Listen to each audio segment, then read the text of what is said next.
فرمایا میں نے قرآن کریم کی ایک آیت مبارکہ پڑھنے کا شرط فرض کیا ہے وَمَنْ أَعْرَضَ عَنْ ذِكْرِي فَإِنَّ لَهُ مَعِيشَةً ضَنكًا. اس کا مفہومی ترجمہ سن لیں.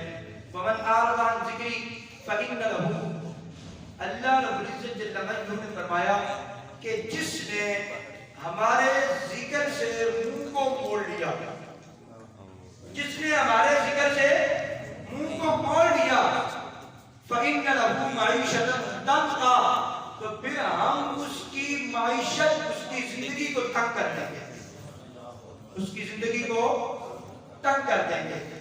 آج آپ حالات دیکھیں، ہر بندہ تنگ ہے. وجہ کیا ہے؟ ہم نے اللہ کے ذکر کو چھوڑ دیا.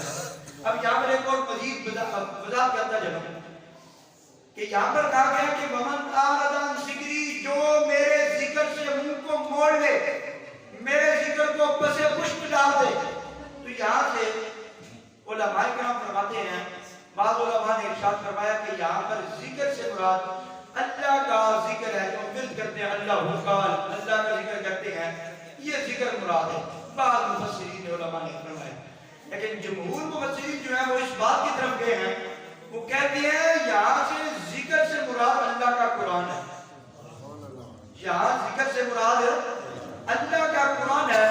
پتہ چلا فرمایا کہ جس نے قرآن سے منہ موڑ لیا، قرآن کو پسے پشت ڈال دیا، قرآن کے احکامات کو چھوڑ دیا، قرآن سے اپنے آپ کو جدا کر دیا، فرمایا فَإِنَّ لَهُ مَعِيشَةً ضَنكًا، تو پھر ہم اس کی زندگی کو تنگ کر دیں گے. تو جو فرمایا اللہ نے فرمایا کہ جس نے ہمارے قرآن سے منہ موڑ لیا، ہم اس کی زندگی کو تنگ کر دیں گے. آج وجہ کیا ہے؟ ہم سارے احباب پریشان ہیں، ہر بندہ پریشان ہے. گھر میں 10 بندے کمانے والے ہیں تو پھر بھی 10 کے 10 پریشان ہیں، پوری نہیں ہوتی. وجہ کیا ہے؟ ہم نے قرآن کو چھوڑ دیا، قرآن کی تلاوت چھوڑ دیا، قرآن پر عمل کرنا چھوڑ دیا.